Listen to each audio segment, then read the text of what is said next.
Oke, selamat pagi, selamat siang, sore, dan selamat malam teman-teman semuanya yang dimanapun berada sedang menonton Boost Ice.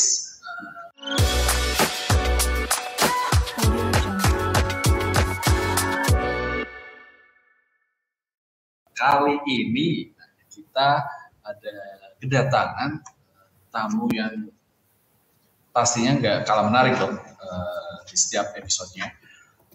Dan ini sekarang kita ada Mas Royhan. Halo Mas Royhan. Halo Mas. Halo. Gimana kabar? Sehat? Baik Mas Yandi, alhamdulillah sehat banget nih. Lagi agak dingin aja di sini. Oke, waduh dingin. Di mana itu? Sekarang di mana ini Mas Royhan ini? Saya posisi di Scotland Mas. Oke, Scotland gitu ya teman-teman ya. Ini udah sedikit teaser ya. Biar ini kayaknya menarik nih, kita bisa ngobrol langsung sama Mas Royhan. Sebelumnya mungkin bisa sedikit perkenalan dulu mungkin Mas Royhan.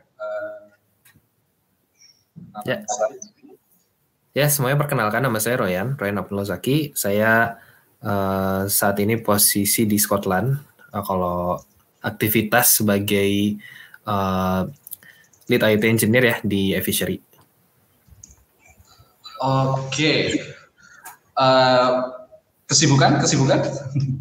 Kesibukan ya mostly kerja ya. Kalau saya kan di sini WFH dan kantor di Bandung. Cuman ya, kalau meeting dari jam 3, jam 4 pagi biasanya. Oke. Ini tapi ada kira-kira gimana? Ini kan Mas Royhan di Scotland dan teman-teman ada di Bandung. Ada kendala nggak nih sejauh ini? Ya, saya kan ke Scotland juga baru sekitar 3 bulan ya. Jadi selama ini ya saya di Bandung. Dan selama di Bandung ya saya langsung leading tim di tempat gitu ya. Setahun sebelum saya mau berangkat tuh saya udah wanti-wanti ke mereka. Jadi dalam proses setahun itu saya shape timnya sedemikian rupa. Ya kalau gua nanti nggak di sini ya lu urus diri lu sendiri ya gitu ya. Oke. Iya, udah pada aman lah gitu, udah disiapin. Oke, kita agak flashback sedikit nih. Kan Mas Royhan ini kan seorang lead engineer nih. Nah, kira-kira dulu itu apa background kuliahnya, pendidikan dulu di apa? Ya. Mas Royhan? Saya dulu di jurusan Teknik Informatika dari ITB S1-nya. Dari ITB S1. Oke. Ada aktif kuliah gitu nggak Mas waktu Mas? Aktif ini kegiatan mungkin maksudnya ya? Ya, aktif kegiatan. Iya. Kalau kuliah pasti dong, masa nggak kuliah? Iya, masa nggak. Kalau aktif kegiatan, kira-kira apa kegiatan? Dulu saya aktifnya banyak ikut kegiatan pengabdian masyarakat, jadi ikutan kegiatan-kegiatan pergi ke desa, kemudian ya kegiatan-kegiatan pemberdayaan masyarakat seperti itu ya. Dan hal lainnya juga yang dulu suka diikutin tuh dulu senang ikut lomba, jadi emang senang ngoprek, bikin barang, bikin IoT, teknologi-teknologi gitu ya, buat fun gitu kan. Dan yang banyak ngabisin waktu juga dulu sempat aktif di kegiatan-kegiatan BEM gitu ya, kegiatan-kegiatan aktivitas kemahasiswaan terpusat kayak gitu. Kenapa Mas Royhan ini ada ketertarikan sendiri mungkin sama dunia teknologi atau gimana gitu? Kayaknya kalau dari aku lihat ya, ini kan kayak riwayatnya Mas Royhan ini banyak di sekitar itu gitu. Ini ada ketertarikan di situ ya. Jadi apa ya? Emang dari kecil saya fascinated kali ya sama yang namanya robot gitu ya. Jadi emang senang banget, kayak wah keren gitu kan, kayak senang nonton kartun-kartun dan film-film robot gitu ya. Cuman sebenarnya dari kecil nggak pernah benar-benar dapat akses sih ke belajar robotika dan lain-lain gitu, sampai akhirnya kuliah. Akhirnya ya udah mulai coba explore bidang-bidang kayak gituan sih. Nah tapi apa ya, saya bukan tipe orang yang apa ya suka teknologinya as it is gitu ya. Tapi yang saya bilang tadi sebenarnya latar belakang saya dari kuliah sejak tahun pertama tuh banyak ikut kegiatan pengabdian masyarakat, pergi ke desa, dan proses buat melihat kayak problem-problem masyarakat atau ngelihat mereka yang nggak seberuntung kita gitu kan, ikutan ke masyarakat yang istilahnya sederhana dan tradisional gitu ya. Pengen deh bisa ngebantu mereka tapi pakai bidang yang aku kuasai gitu kan, kayak di teknologi gitu. Dan akhirnya waktu itu make sense kalau gue bisa nih coba pakai teknologi gue ini buat nge-solve masalah-masalah mereka di konteks masyarakat tradisional gitu kan, yang kayak petani-petani, nelayan. Dulu top of mind-nya dulu selama kuliah pengen bisa punya skill buat bikin kayak begituan sih, dan here I am gitu. Oke, kira-kira kalau dari Mas Royan, apa namanya, untuk yang sekarang ini selain di e-fishery, nah itu apa sebelumnya project yang pernah dibuat oleh Mas Royan itu apa? Project related to teknologi berarti ya? Iya. Ya, jadi waktu saya di kampus sih saya banyak tertarik di bidang sensor dan telekomunikasi. Jadi kayak ngebikin devices untuk bisa, misalkan dulu ngebikin device untuk memahami suara gergaji mesin di hutan. Jadi isunya adalah ya di Indonesia hutannya banyak dan kebanyakan logs atau kayu-kayu yang dijual di pasaran itu adalah hasil dari illegal logging. Gitu, baik oleh masyarakatnya sendiri atau oleh company-company private. Dan bisa nggak gue bikin device yang mudah, murah, dan bertahan lama untuk ditaruh di hutan biar bisa ngedetek tiap ada penebangan ada alarm gitu kan. Ketimbang mengandalkan, kebetulan karena orang tua saya tuh kakek saya tuh polisi hutan gitu ya, dan ibu saya orang kehutanan, jadi kayak kebayang gitu dulu satu orang polisi hutan tuh bisa areanya puluhan sampai ratusan hektar naik kuda gitu. Jadi banyak wilayah yang sebenarnya nggak bisa di cover. Nah, problem-problem yang Indonesia banget kayak gitu tuh nggak banyak yang mikirin gitu loh sebenarnya, Mas. Jadi kayak ya udah waktu itu coba ngelakuin itu dan alhamdulillah alatnya nggak beres gitu kan. Itu kan belajarnya kita gitu ya, kayak mimpi gue ketinggian nih, kayaknya ada ada hal yang harusnya lebih prioritas gue kerjain, atau misalkan problem ini harusnya didalemin lagi, atau misalkan harusnya ngobrol dulu sama orang-orang yang actually di lapangan gitu ya. Nah, akhirnya missing points itu yang terus aku temukan sih ujung-ujungnya sepanjang perjalanan. Jadi sebenarnya selama ini ya belajar ketemu dengan masalah baru dan coba being better aja sih selama waktu gitu. Ya.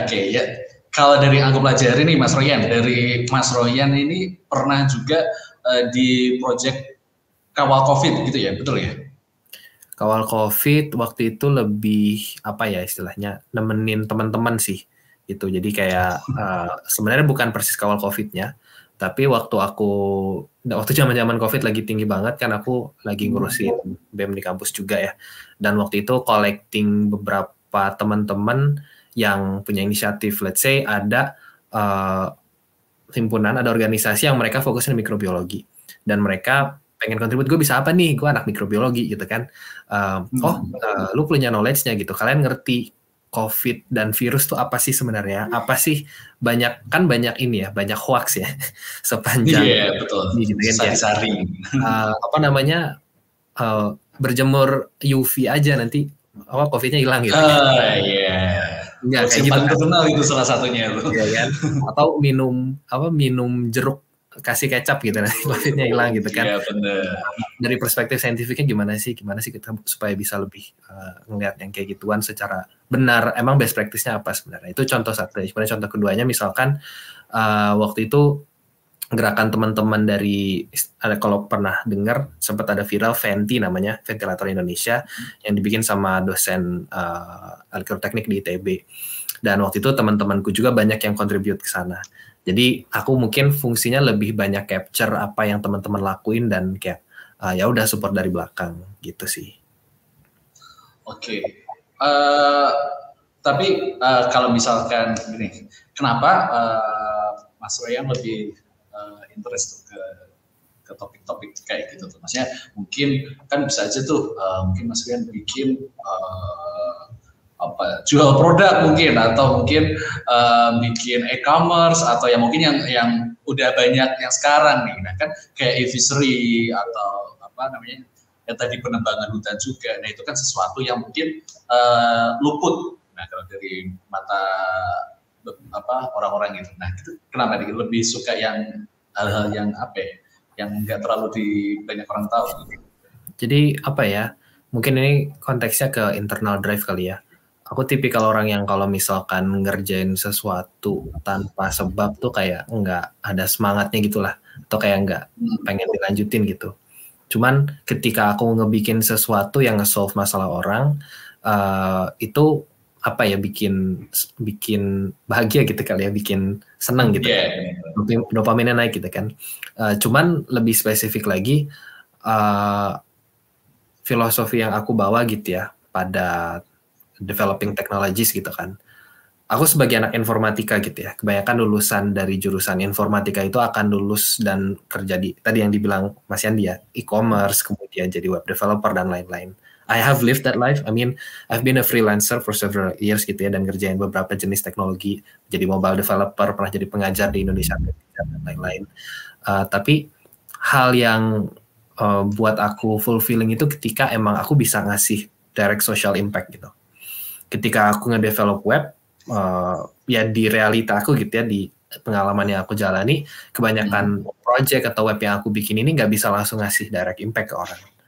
Kenapa? Karena minimal mereka punya laptop atau HP, ya kan? Betul. Dan kasus yang bisa di-solve sama web itu nggak banyak, dan kebanyakan nggak direct gitu. Kita bikin sistem kah, kita bikin learning management sistem LMS, kita bikin e-commerce dan lain-lain, itu kan menunjang suatu bisnis proses yang harus bisnis prosesnya dulu harus dibenerin, baru bisa baru bisa diimprove dengan satu supportive technology, website lah, aplikasi lah. Nggak bisa satu aplikasi itu bikin orang dagangannya lebih besar, enggak gitu. Dagangannya harus benar dulu, proses berdagangnya benar dulu, baru si aplikasi ini berguna.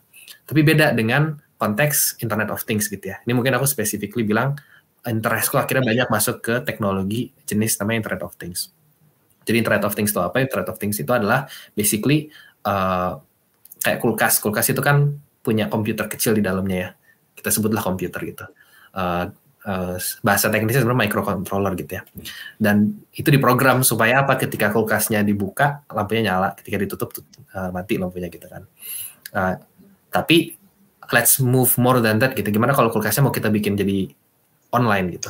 Apa keuntungannya dia bisa online? Keuntungannya misalkan, bisa nggak kita tracking habit dietary kita, cara makan kita, ya kan? Dengan cara jenis makanan apa aja sih yang masuk ke kulkas itu selama 1 minggu, selama 3 bulan gitu. Oh ternyata gue nggak kekontrol nih berat badan, mohon maaf gitu kan, karena ya gue beli ayam mulu misalkan, gue jarang banget sayur misalkan. Itu supaya paham aja, that is Internet of Things gitu ya. Gimana cara kita nge-enhance something dengan suatu sensor dan data yang dikolek secara banyak. Karena kulkas kan nggak nyimpen data gitu. Kita nggak bisa belajar atau dapat insight dari kulkas yang nggak nyimpen data dan nggak connect ke internet gitu. Nah, konteks apa yang pengen aku solve? Yang pengen aku solve itu akhirnya kebanyakan di ranah agrikultur gitu. Kenapa? Karena Indonesia itu kan ya adalah negara agrikultur gitu. Juga adalah negara maritim gitu. Ya kan? Banyak banget masyarakat kita yang kerja sebagai petani, kemudian farmer gitu ya, peternak, ikan dan lain sebagainya, dan kita nggak nge-leverage peluang itu gitu loh. Kita nggak ngebantu orang-orang yang kerja langsung di field yang seperti itu, malah mungkin terlalu tersilaukan sama cerita-cerita mungkin Silicon Valley atau mungkin cerita-cerita di luar gitu ya, yang mereka ya emang udah jadi developed country, yang udah jadi ya developed country, kita kan masih developing gitu. Kita masih negara berkembang gitu. Jadi ya udah, itu base pikir yang aku bawa gitu. Gimana biar gue bisa beda, tapi gue juga emang I crave for impact dan I crave for helping others gitu. Ya udah, dari situ teknologi yang aku pilih adalah nge-develop Internet of Things. Dimana aku bisa bikin misalkan kalau kita membayangkan gitu ya, traktor dengan GPS yang bisa berjalan otomatis dan ngegerak buat mengurusi sawah sekian ratus hektar secara otomatis misalkan. Kalau di konteks yang aku kerjain di tempat kerjaku di fishery, salah satu isu di tambak ikan dan udang adalah mereka nggak efisien ngasih pakan tuh. Jadi kasih pakan tuh di udang kadang-kadang harus 5 kali sehari. Bayangin kalau kolamnya 50 gitu. Akhirnya harus hire banyak orang. Gimana kalau anak tambaknya lagi malas atau skip gitu. Nah udangnya bisa mati dan itu bisa ordernya gede banget kurangnya. Itu contoh di udang. Itu contoh kalau di ikan. Kalau di ikan banyak petani-petani ikan kecil yang mereka tuh nggak on par sama petani-petani besar. Kenapa? Simply karena mereka nggak punya modal, simply karena mereka nggak ngerti cara kasih pakan yang ideal tuh berapa banyak sih sebenarnya, dan mereka punya modal berapa untuk gagal sampai akhirnya nemu formulasi yang baik gitu. Akhirnya misi itu sih yang ngebawa aku jadi join fishery, karena gue actually nge-solve masalah petani, gue bikin teknologinya, tapi teknologi ini nggak stand alone gitu. Teknologi ini adalah mesin robotnya, tapi robot ini difungsikan dari kolektif knowledge se-Indonesia gitu loh. Kolektif data se-Indonesia. Di Sulawesi, kenapa mereka kemarin sukses? Datanya kita punya. Di Sumatera, kenapa mereka sukses? Datanya kita punya. Kolektif knowledge itu yang akhirnya bisa kita jadikan knowledge, entah itu sesimpel statistical knowledge, atau aquaculture knowledge, atau yang lagi aku dan teman-teman develop adalah artificial intelligence models gitu ya, untuk berbagai kasus. Gitu. Jadi dua hal itu.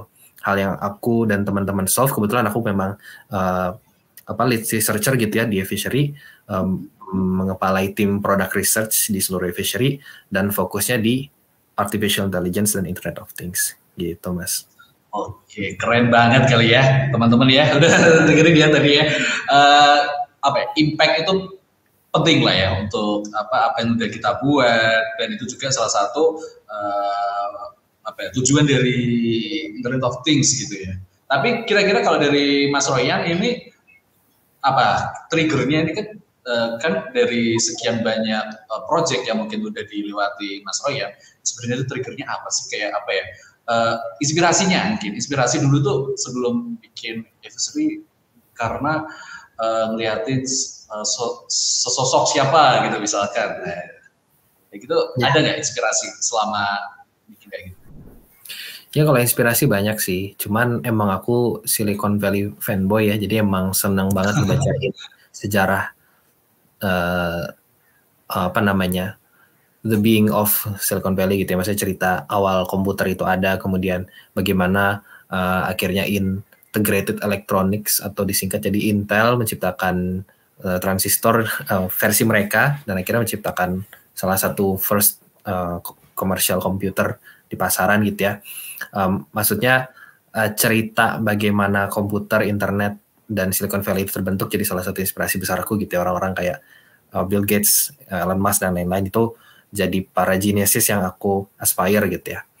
Itu one part of me gitu ya. Cuman another part of me adalah mungkin dari orang tua kali ya, karena ibuku juga dia dosen dan beliau tuh aktif di kegiatan-kegiatan sosial gitu ya, punya semacam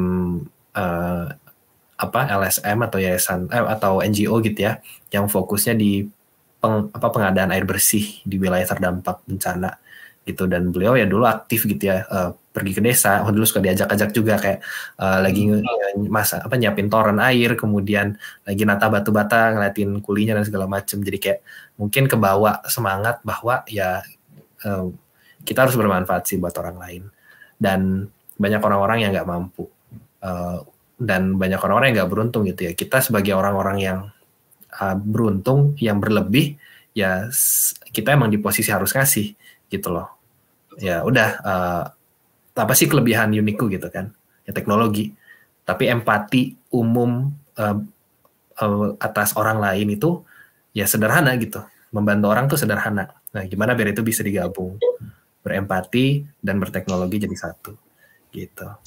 Oke, tapi kira-kira kalau misalkan dalam kita dalam memecahkan masalah, menurut Mas Royan itu masalah-masalah sosial yang sering banyak ada di kehidupan. Nah itu tuh menurut Mas Royan kemampuan apa ya gitu yang perlu kita untuk memecahkan problem misalkan solve tadi penebangan hutan atau dengan EV ringan, itu kira-kira apa kemampuan yang betul aku perlukan kalau misalkan ingin bikin seperti itu? Ya, yang pertama sih harus peka dulu ya. Kan banyak orang soto ya. Banyak orang soto ya. Jadi ada bukunya sendiri namanya Inventor's Dilemma gitu ya. Di buku itu dijelaskan bagaimana seorang inventor tuh suka sotoy juga gitu. Ngebikin sesuatu sesimpel karena dia ngerasa ini penting gitu kan. Dan Innovator's Dilemma. Dan yang menurutku itu aspek yang harus diasah. Jadi nggak sesimpel gue orangnya suka dicurhatin gitu kan. Terus ya udah gitu. Beda. Dan lulus gue punya skill terbaik buat jadi orang terhebat misalnya. Tergantung gitu, maksudnya empati dan mampu buat memahami hubungan relationship orang atau hubungan pertemanan seseorang gitu kan. Tapi bagaimana dengan memahami kondisi ekonomi masyarakat di pinggiran kota Bandung, bagaimana dengan memahami kondisi petani-petani yang terkunci oleh tengkulak, atau misalkan nelayan-nelayan yang nggak bisa jualan ikan mereka karena harga biddingnya itu terlalu rendah misalkan, sehingga ikan-ikan itu harus ditelantarkan aja di pinggir pantai. Nah itu loh, empati itu sebuah skill yang nggak cuman masalah hati ini merasa sedih gitu ya, tapi mampu nggak sih kita mengeksplor problem itu lebih dalam gitu. Sebagai orang informatika aku nggak ngurusin begituan gitu loh. Aku nggak ngerti nelayan, petani, aku nggak ngerti supply chain, aku nggak ngerti proses operasional mereka. Tapi in the goodwill of solving their problems gitu kan, ya kita harus doing extra miles, kita harus ngerti dunia mereka tuh seperti apa gitu. Menurutku itu yang harus ada juga di kebanyakan engineers kita di Indonesia gitu. Ya jangan sekadar gitu ya menjalankan rutinitas, ngoding, peer review, terus komit gitu kan, apa gitu dengan software engineering ini gitu. What is more than what I'm just doing to fill my stomach gitu kan, cuman buat makan doang gitu kan. Gitu sih. Jadi menurutku essential skill pertama adalah empati, dan empati yang skillful gitu, nggak cuman empati yang mengsedih doang gitu kan. Itu poin pertama. Poin kedua, siap buat belajar hal baru. Ini agak klasik, cuman ketika kita udah terjebak dengan rutinitas, ujung-ujungnya kita nggak kasih impact lebih besar. Kita akan stagnan gitu. Ibarat kata kalau ada logarithmic scale, kita akan ya udah styling off gitu kan. Ya udah, gue cuma bisa kontribusi segitu. Ini satu hal yang aku pelajarin banget sebagai orang yang kerja di startup gitu ya. Aku waktu magang di Fishery tahun 2018, karyawannya itu baru sekitar 30-40. Engineer itu baru sekitar 7 orang. Aku sebagai anak magang. Ketika aku full time di tahun 2020, karyawannya udah 200-300. Dan sekarang di tahun 2022, karyawannya udah hampir 3.000. Gitu. Jadi kebayang tuh, literally 10x tiap 2 tahun. Dan beda gitu role yang aku dapetin waktu magang, waktu pertama masuk sebagai engineer aja, dan sekarang udah jadi manager gitu. Berubah banget gitu, drastis. Tapi aku masih ngoding C++ gitu kemarin gitu. Artinya bukan sesimpel kayak gue bisa ganti peran semudah itu, enggak, tapi tanggung jawabnya bertambah gitu, problemnya bertambah. Dari yang sebelumnya cuman sesuka hati pahamin C++ dan firmware development gitu ya, terus akhirnya harus mulai ngerti tentang mungkin mobile atau web development, kemudian harus ngerti tentang cloud, gimana ketika data ini dikirim gitu kan, kemudian memahami UX juga gitu ya, apa sih user journey-nya, kemudian gimana kita memahami user persona, gimana cara kita misalkan sebagai hardware developer gitu ya, kita mau bikin hardware gitu ya, hardware itu dalam artian kayak gue mau bikin IoT device, kita mau bikin oven itu perlu pakai tombol pencet atau knop puter gitu, itu kan hal yang akan perlu kita aja gitu kan, dan ini sangat penting ketika target market kita itu masyarakat tradisional gitu loh, yang mereka smartphone aja nggak ngerti. Gimana kita bikin human computer interface yang sedemikian no-brainernya gitu, sehingga orang nggak perlu baca manual buat ngerti ini gitu kan. Nah itu kan stepping yang harus masuk dalam concern development kita. Perlu ada kajiannya, perlu ada riset produknya lagi gitu. Itu sih mungkin ya dari aku yang mungkin sebelumnya pure engineer akhirnya jadi meluas, melihatnya jadi lebih besar gitu. Oke, menarik. Cuman kalau misalkan kita coba flashback lagi, ini kalau dari Mas Roy ya, kan sekarang kan sedang di Skotlandia. Itu apakah kesibukan di sana apa, Mas? Kesibukan di sini, aku member dari Edinburgh Hack Lab. Itu tuh sebuah community di tempat ini yang mewadahi mungkin semua orang di seluruh kota untuk menggunakan bengkel mereka. Jadi mereka punya kayak tempat buat laser cutting, CNC machining, kemudian 3D printing, kemudian nyolder radio dan lain-lain. Jadi aku aktif di komunitas itu dan ya udah kita bikin hal-hal bareng-bareng gitu ya. Salah satu hal yang aku kerjain selama ini aku adalah seorang drone pilot, jadi suka nerbangin drone. Jadi bikin dan nerbangin drone, capture image gitu ya, suka bikin video-video sinematik juga. Jadi kadang-kadang editing gitu sih. Jadi kalau di sini ikutan kontribusi ke situ, sama mungkin aktivitas ini kali ya di komunitas kayak semacam DKM lokal Edinburgh gitu ya. Jadi ikutan ngadain pengajian dan lain-lain gitu-gitu sih. Oke. Tapi gimana kalau dari Mas Rens dengan Mas Rens sekarang ada di Scotland, itu tuh ada misi tersendiri gak nih? Kayak ingin apa yang udah dipelajari di Scotland sebenarnya mau dituangin mungkin di e-fishery atau mungkin project-project yang untuk lokal gitu, ada nggak? Ya sebenarnya nggak banyak juga sih. Jadi kayak ya kan aku hidup di sini pun saya, jadi kayak aku juga nggak doing that much kalau per Scotlandnya atau aku kerja di Indonesia kan. Cuman badannya di sini gitu. Cuman ya kalau masalah hikmah kehidupan kali ya.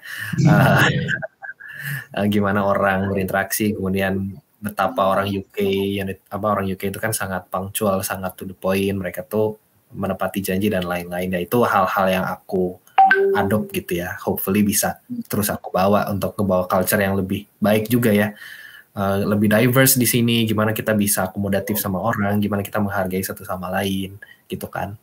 Mungkin tadi poin soal Hack Lab di Edinburgh ini hal yang menarik sih, dan aku kerasa semangat itu tuh bisa banget dibawa ke Indonesia. Jadi semangatnya adalah kita misalkan mau bikin meja atau lemari, tapi kita nggak punya alat bor, nggak punya gergaji. Nah, kenapa enggak kita bikin suatu wadah, suatu bengkel gitu ya, yang ada palunya, ada alat bornya yang bisa dipakai sama komunitas di lokal gitu. Jadi istilahnya jadi open workshop yang bisa diakses sama semua orang. Itu mungkin satu hal yang mungkin aku bisa ambil ya, kayak wah coba di Indonesia ada gini. Pasti lebih banyak kreatif yang muncul gitu, orang-orang yang gue pengen bikin ini tapi gue nggak tahu caranya. Begitu lu main ke situ, lu yang seorang UI UX developer misalkan ya Mas, bisa ketemu sama developer, bisa ketemu sama mungkin PCB designer gitu kan. Di situ flash of ideas-nya dan actually itu ada di tempat. Jadi keren sih kalau ada yang bikin kayak gitu. Kalau di Indonesia kan kebanyakan co-working space, sebatas co-working space kan. Benar. Tapi ya actual working toolsnya nggak ada di situ gitu, selain bawa laptop sendiri. Jadi itu mungkin ide yang seru kali ya kalau bisa take away untuk dibawa ke Indonesia. Gitu. Keren. Nah tapi ini setelah dari Mas Roy yang pelajari di kultur mungkin di Skotlandia atau mungkin tren teknologi yang ada di sana, dengan yang sekarang ini udah ditempuh oleh Mas Roy yang di fishery di Scotland, itu tuh ada lagi yang pengen dieksplor nggak kira-kira? Jadi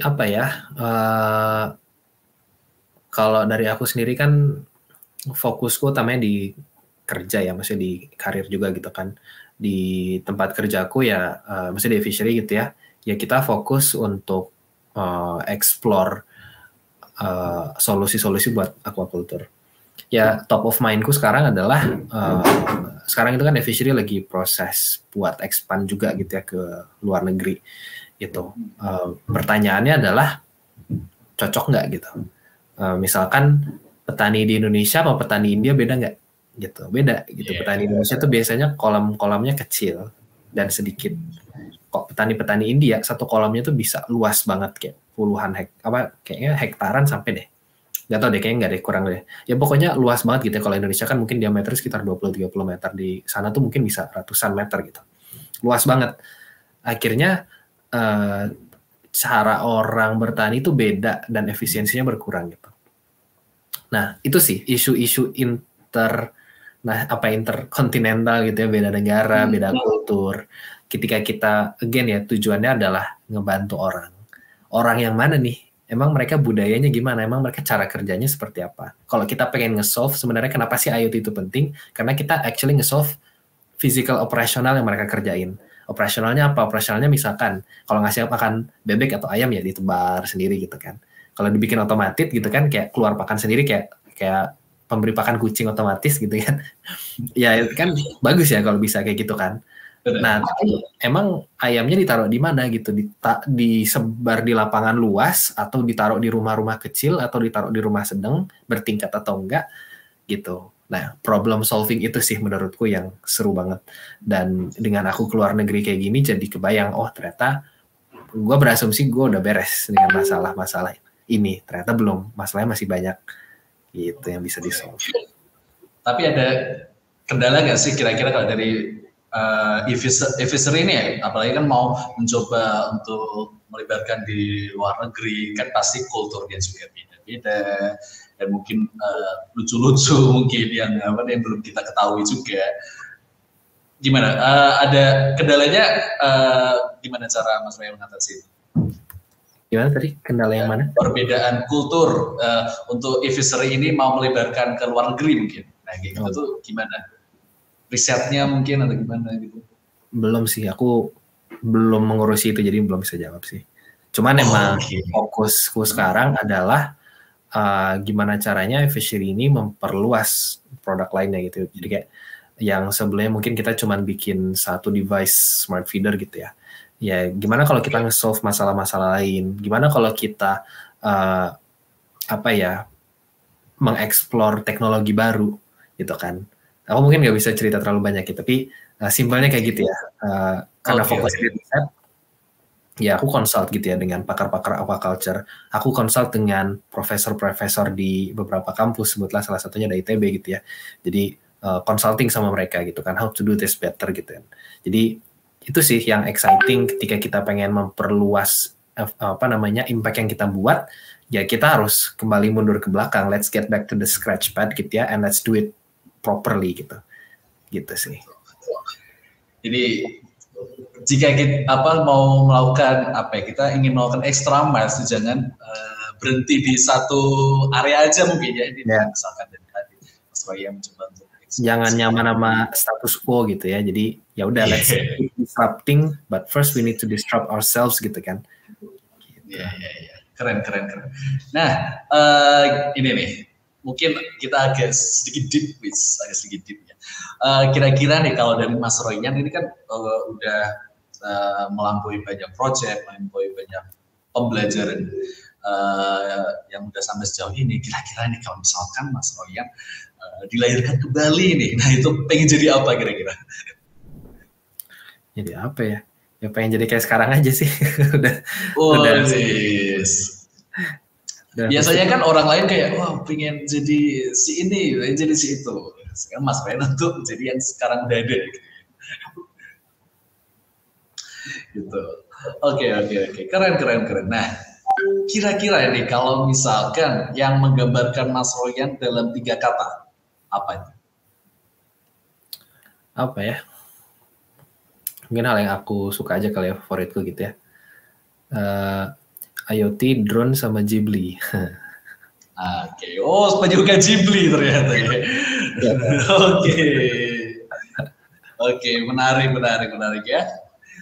Tapi kira-kira nih kalau teman-teman yang udah menonton Pulse Ice ini pengen kontak ke Mas Royan nih, gimana nih? Jadi ada LinkedIn, Instagram? Ada, bisa akses di LinkedIn aja sih. Oke. Namanya sesuai ini aja, Royan Zaki. Sesuai.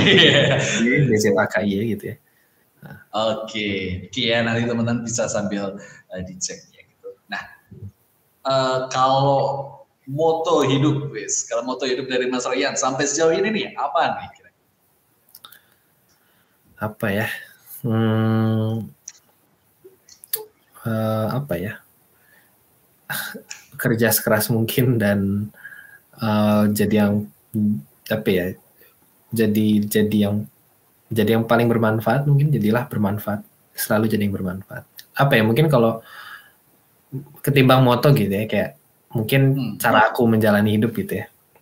Ya, boleh Pak. Nah, cara aku menjalani hidup adalah kita sebagai manusia itu jangan apa ya, mengkerdilkan peran kita gitu. Jangan menyempitkan peran kita. Oh, gue mahasiswa nih. Ya peran gue belajar gitu. Oh, peran lu belajar. Jadi lu nggak perlu apa ya istilahnya, nggak perlu berbakti sama orang tua, nggak perlu membantu adik yang kesusahan, nggak perlu nge-support mereka yang lagi kesusahan, nggak perlu bantuin teman yang lagi pusing sama tugas gitu. Jadi perspektifnya adalah ya kita selama hidup tuh selalu menjalani sekian banyak bentuk peran gitu. Jangan seolah-olah hidup tuh cuma ngurusin satu hal doang. Kenapa? Karena kalau mikirnya kayak gitu, pas kuliah ujian nilainya jelek, kayaknya hidup kita hancur gitu. Karena hidup kita kan cuma belajar gitu kan. Gitu. Ya sama dengan yang aku bilang tadi gitu ketika Mas Yandi nanya gitu, emang aku ngapain di Scotland gitu. Aku ngerjain banyak hal, tapi aku sambil kerja juga gitu kan. Ya karena aku di sini bukan cuma jadi karyawan Fisher yang kebetulan ada di Scotland gitu. Tapi aku juga bagian dari komunitas muslim di sini. Aku bagian dari komunitas makers gitu, orang-orang kreatif yang suka bikin-bikin di sini. Aku juga punya hobi gitu kan. Aku suka Ghibli juga, suka sharing tentang cerita-cerita tentang storytelling bagus gitu kan. Gitu sih Mas. Oke. Keren ya. Terima kasih Mas Ryan sebelumnya. Sebenarnya ini udah kita cukupkan dulu untuk episode kali ini. Terima kasih Mas Ryan atas sharingnya. Kalau bisa aku tarik kesimpulan mungkin ya coba ya. Jadi kita sebagai orang yang mungkin kita punya ilmu lebih atau kita sadar atau peka gitu ya, pada sekitar atau orang lain gitu, kita juga harus ikut andil gitu ya, karena itu tadi impact itu juga penting gitu ya. Itu terima kasih Mas Royan dan juga terima kasih teman-teman yang sudah menonton. Sampai ketemu lagi di Blue Skies episode selanjutnya, karena akan selalu ada cerita-cerita yang worth it to tell. Terima kasih, thank you, bye.